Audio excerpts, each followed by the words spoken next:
Ito na naman. Ito na naman kami. Binibina. Doon na naman sa taas kami Maghahanap na naman ng sakit sa katawan, ng katawan. Good for the health.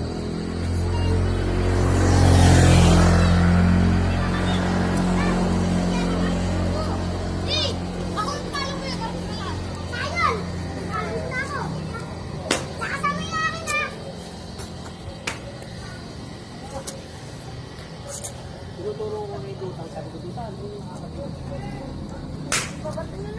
Tangina, parang matarik yung akyatan dyan.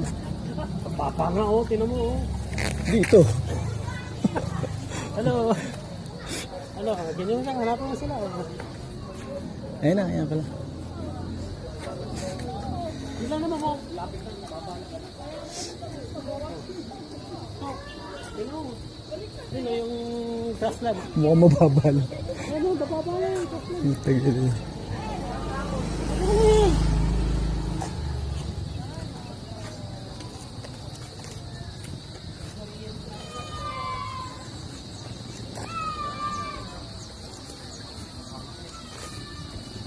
Yung ano na to, alam mo ba ang history na ito?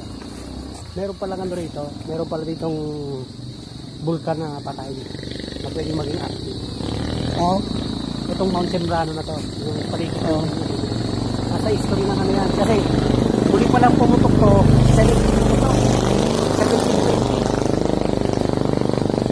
ngayon, ang sinasabi nung na Hindi pala siya active na ano.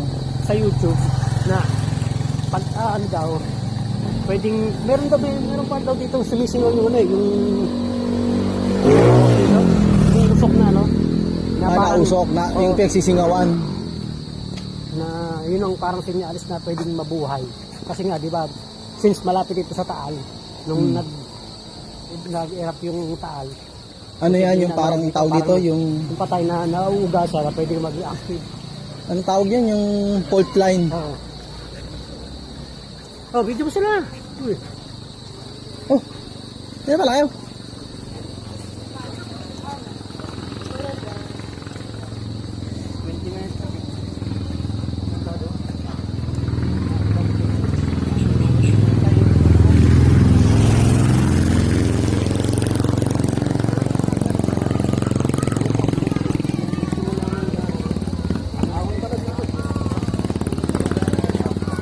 Puro ahon.